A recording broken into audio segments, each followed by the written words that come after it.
MP আনার হত্যায় সন্দেহের তীর যশোর অঞ্চলের সাবেক 2 এমপির দিকে। ঝিনাইদহে প্রবাসীর স্ত্রীকে গলা কেটে হত্যা করেছে ডাকাতেরা। বাবার এক টুকরো মাংস নিয়ে জানাজা পড়তে চাই ডরিন। কেউ যেন ন্যায় বিচার বঞ্চিত না হয়, যশোরের পিবিআই প্রধান। বঙ্গোপসাগরে সৃষ্ট নিম্নচাপ ঘূর্ণিঝড়ে রূপান্তরিত হতে পারে রোববার। দর্শক, রাতের আয়োজনে সকলকে স্বাগত জানাচ্ছি, আমি মহিউদ্দিন সানি। শুনছিলেন 24 মের প্রধান শিরোনাম, এবার বিস্তারিত। ভারতের মাটিতে আনোয়ারুল আজিম আনার হত্যাকাণ্ডের নির্দেশদাতা হিসেবে সন্দেহের তীর এখন বৃহত্তর যশোরের সাবেক 2 এমপি ও ব্যবসায়ীর দিকে বলে বিভিন্ন গণমাধ্যমে খবর আসছে। কিলিং মিশনের অর্থদাতা হিসেবেও সাবেক এই এমপির নাম এসেছে। তারাসহ যুক্তরাষ্ট্র প্রবাসী আখতারুজ্জামান শাহিন ঝিনাইদহ 4 আসনের এমপি আনারকে হত্যার পরিকল্পনা করার পর সেটা বাস্তবায়ন করেন বলে বিভিন্ন গোয়েন্দা সূত্রে আভাস মিলেছে বলে খবরে জানানো হচ্ছে। হত্যাকাণ্ডের নৈপথ্যে রয়েছে স্বর্ণ চোরাচালান ও হুন্ডি কারবারের শত কোটি টাকার বিরোধ। যে সাবেক এমপিদের এই হত্যাকাণ্ডে সংশ্লিষ্ট থাকার আভাস মিলেছে তার কারণ হিসেবে বলা হচ্ছে আনার ও একজনের শত কোটি টাকার অর্থ আত্মসাৎ করেছিলেন। এদিকে আনার হত্যার রহস্য উন্মোচনে যৌথভাবে কাজ করছে বাংলাদেশ ও ভারতের পুলিশ। অপহরণ ও হত্যা মামলায় গ্রেপ্তারকৃত 3 আসামিকে 8 দিন করে রিমান্ড দিয়েছেন আদালত। এবার যশোর সহ আঞ্চলিক সংবাদ। পিবিআই প্রধান বনজ কুমার মজুমদার বলেছেন, পিবিআইকে দ্রুত ও নিরপেক্ষ তদন্ত করতে হবে এবং সকলের পক্ষে তদন্ত করতে হবে। বাদী ও বিবাদী দুপক্ষেরই ন্যায় বিচার পাওয়ার অধিকার আছে। কোনো লোক যদি পিবিআইয়ের কাছে আসে তাকে সর্বোচ্চ সহযোগিতা করতে হবে। তিনি আরও বলেন, নিরপরাধ কেউ যেন হয়রানির শিকার না হয় এবং ন্যায় বিচার হতে বঞ্চিত না হয় সে বিষয়ে সতর্ক থাকতে হবে। শুক্রবার দুপুর 12:30টায় যশোর পিবিআই কার্যালয়ে এক মত বিনিময় সভায় তিনি এসব কথা বলেন। যশোরে চিকিৎসা নিতে এসে ক্লিনিকের ছাদ থেকে পড়ে মারা গেছেন এক ব্যক্তি।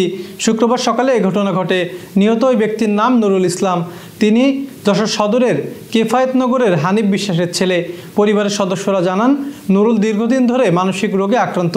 শুক্রবার একটি ক্লিনিকের চিকিৎসকের জন্য অপেক্ষার সময় নুরুল ইসলাম সবার অগোচরে ক্লিনিকের ছাদে চলে যান এবং সেখান থেকে লাফ দেন। পরে জেনারেল হাসপাতালে চিকিৎসাধীন অবস্থায় তার মৃত্যু হয়। ঝিনাইদহে প্রবাসীর স্ত্রীকে গলা কেটে হত্যা করেছে ডাকাতেরা। এ সময় ছেলের বউকে গুরুতর আহত করে তারা। বৃহস্পতিবার দিবাগত রাত 3টার দিকে সদর উপজেলার কালকুলা গ্রামে এ ঘটনা ঘটেছে। এ ঘটনায় 2 জনকে আটক করেছে পুলিশ। নিহত ফাতেমা বেগম প্রবাসী আবেদ আলীর স্ত্রী। আমার বাবার লাশের এক টুকরো মাংস চাই। যে মাংসের টুকরো ছুঁয়ে দেখতে পারি সে মাংসের টুকরোকেই বাবা মনে করে জানাজা করতে চাই। কলকাতায় ঝিনাইদহ 4 আসনের সংসদ সদস্য আনোয়ারুল আজিম আনারকে নৃশংসভাবে হত্যার সুষ্ঠু বিচার ও হত্যার পরিকল্পনাকারীদের গ্রেপ্তার করে দৃষ্টান্তমূলক শাস্তির দাবিতে আয়োজিত মানববন্ধনে কাঁদতে কাঁদতে এসব কথা বলেন নিহত এমপি আনারের মেয়ে মুমতারিন ফেরদাউস ডরিন। শুক্রবার বিকেলে কালীগঞ্জ পৌরসভার 5 নং ওয়ার্ডের বাসিন্দারা শহরের মেইন বাস স্ট্যান্ডে এ কর্মসূচির আয়োজন করেন। মানববন্ধন চলাকালে ঝিনাইদহ যশোর মহাসড়কে আধা ঘন্টা যান চলাচল বন্ধ থাকে। মানববন্ধনে সভাপতিত্ব করেন কালীগঞ্জ পৌরসভার মেয়র আশরাফুল আলম আশরাফ। যশোর 7 নং ওয়ার্ডের আওয়ামী লীগের কর্মী সমাবেশ অনুষ্ঠিত হয়েছে। শুক্রবার এই সমাবেশে প্রধান অতিথির বক্তৃতা করেন জেলা আওয়ামী লীগের সভাপতি বীর মুক্তিযোদ্ধা Shahidul Islam Milon. Renaissance hospital and diagnostic centre. রেনেসাতেই মিলছে কম খরচে উন্নত সেবা। তাই নিশ্চিন্তে আমাদের সেবা নিন, সুস্থ থাকুন। Renaissance hospital and diagnostic centre, সদর হাসপাতাল মোড়, দরাটানা, যশোর। মনিরামপুর উপজেলার জয়পুর দাসপাড়া সর্বজনীন কালীতলা মন্দিরে নামযজ্ঞ অনুষ্ঠান চলছে। শুক্রবার সন্ধ্যায় আয়োজনের অধিবাসে প্রধান অতিথির বক্তৃতা করেন যশোর 5 আসনের সংসদ সদস্য SM ইয়াকুব আলী। এ সময় স্থানীয় বাসিন্দা, মন্দির পরিচালনা কমিটির নেতৃবৃন্দ সহ স্থানীয় আওয়ামী লীগ ও এর অঙ্গ সহযোগী সংগঠনের নেতৃবৃন্দ উপস্থিত ছিলেন।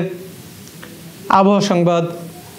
বঙ্গোপসাগরে সৃষ্ট নিম্নচাপটি ঘূর্ণিঝড়ে রূপান্তরিত হয়ে আগামী রোববার সকালের দিকে বাংলাদেশের উপকূলীয় এলাকায় আঘাত হানতে পারে। শনিবার রাত থেকেই দেশের বিভিন্ন স্থানে ঝোড়ো হাওয়া সহ বৃষ্টি হতে পারে। রোববার থেকে বৃষ্টি আরও বাড়বে। শুক্রবার এক বিশেষ বিজ্ঞপ্তিতে আবহাওয়া অফিস এ পূর্বাভাস জানিয়েছে। শুক্রবার দুপুরে নিম্নচাপটি চট্টগ্রাম সমুদ্রবন্দর থেকে 805 কিলোমিটার দক্ষিণ পশ্চিমে, কক্সবাজার সমুদ্রবন্দর থেকে 740 কিলোমিটার দক্ষিণ পশ্চিমে, মোংলা সমুদ্রবন্দর থেকে 765 কিলোমিটার দক্ষিণে এবং পায়রা সমুদ্রবন্দর থেকে 730 কিলোমিটার দক্ষিণে অবস্থান করছিল। এই ছিল আজকের আয়োজন। শুভরাত্রি।